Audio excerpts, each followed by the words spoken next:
We're surrounded by sustainability claims in beauty. Just think about it. Compostable caps and carbon neutral cleansers and recyclable jars made from ocean plastic. It's everywhere, on packaging, in campaigns, on about pages. And as an industry, cosmetics have become fluent in the language of impact. But here's an uncomfortable truth. For all the talk, beauty still can't count, because most brands, even the big ones, aren't measuring their environmental footprint with real accuracy. We talk about sustainability as though it's a vibe or a value or a brand identity. But when it comes to putting hard numbers behind those claims, so measuring impact across a product's entire life cycle, well, then the conversation gets fuzzy fast. And you know what? I get it. Counting is hard, especially in beauty. Ingredients pass through complex supply chains and data is patchy and there's little standardization. But none of that changes the fact that without measurement, sustainability becomes just another marketing tool. And that's exactly where we are and what I want to explore on the podcast today. Hi, it's Lorraine Dallmeier, chartered environmentalist, biologist, and CEO of the award-winning online organic cosmetic formulation school, Formula Botanica. I host the Green Beauty Conversations podcast, which has had well over 1 million global downloads, and these are my Green Beauty opinions, where I share my takeaways from last week's episode and challenge you to think differently about the beauty industry. So if you love hearing my thoughts on green beauty, make sure you subscribe to this podcast so you never miss an episode. So let's talk about why beauty can't count. And this idea really hit home with me after my recent conversation with Evan Peters of Fairglow, which is a company helping beauty brands actually quantify their impact using life cycle assessment, otherwise known as LCA. And I interviewed Evan on the podcast last week. If you haven't heard that episode yet, make sure you go and have a listen now. And Fairglow's work goes deep, from estimating unknown ingredient footprints using algorithmic models to sourcing global agricultural data on fertilizer use for thousands of plant species. It's impressive what they've built, and it seems rigorous and technical. And it's everything that the rest of the cosmetics industry is not.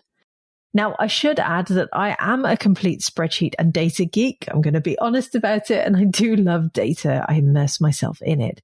And for my birthday, to my shame, I was even given a mug that says, if you think I'm cool now, wait until you see my spreadsheets.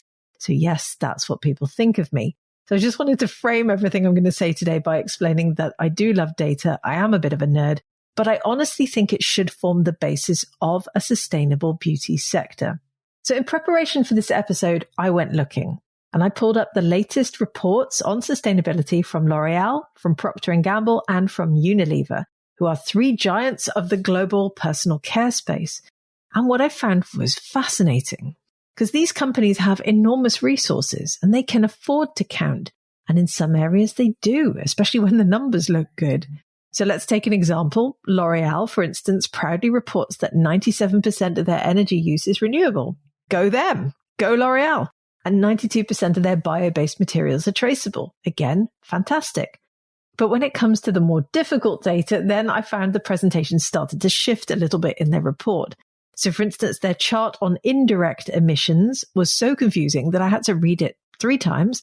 And then in the end, I gave up and I had to give it to ChatGPT to ask it to explain it to me, because honestly, I could not figure out what it was trying to say. And I have a master's degree in environmental management. We even covered environmental and sustainability reports in depth during that qualification. I was totally lost. So I asked AI to help me. And then with a little bit of assistance, I realized that the chart actually showed a 9% increase in indirect emissions and not a reduction, which explained why it was presented in such a confusing way. So by contrast, Procter & Gamble provided more detail than it first appeared in their glossy report, but only if you know where to look. Because in fact, the data I was after, I didn't find it in their main sustainability report. But if you click through to their investor portal, to where the people with the money hang out, there's a breakdown showing over 168 million tons of emissions, and most of it from the use of their products. So these are known as Scope 3 emissions, and they're the part of a company's footprint that comes from sources it doesn't directly control. So think about raw materials and packaging and consumer use and end-of-life disposal, some of the bits that we're responsible for when we buy the product. And in beauty, Scope 3 typically makes up the vast majority of total emissions of a product.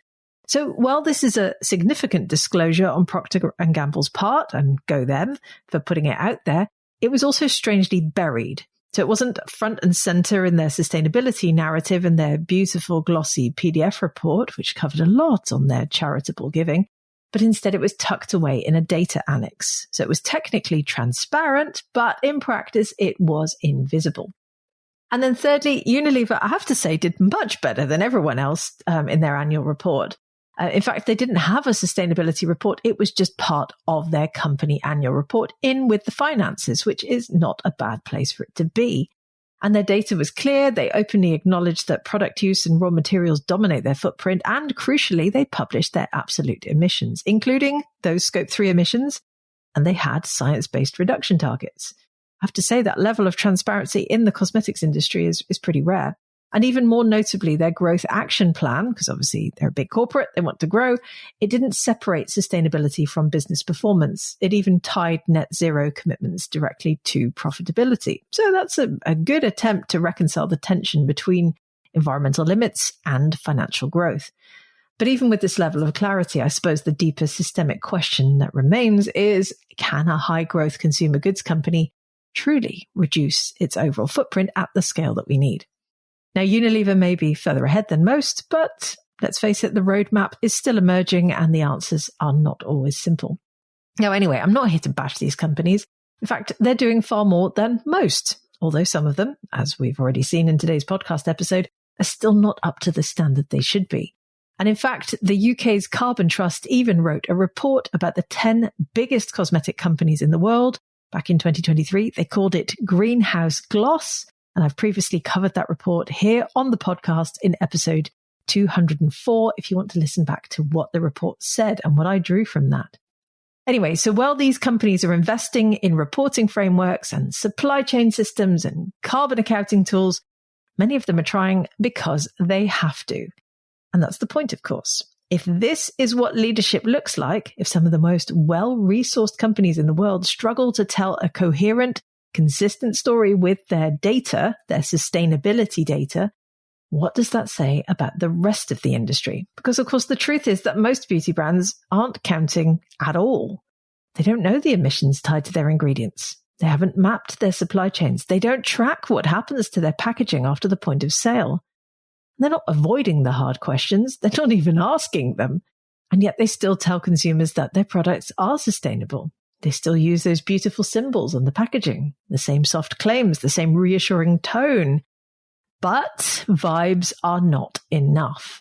We can't afford sustainability as performance. We can't afford good intentions wrapped in recycled paper.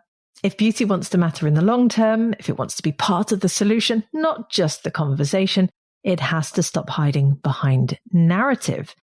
It has to open up some spreadsheets and it has to count. Even when the numbers are uncomfortable. In fact, especially when they're uncomfortable.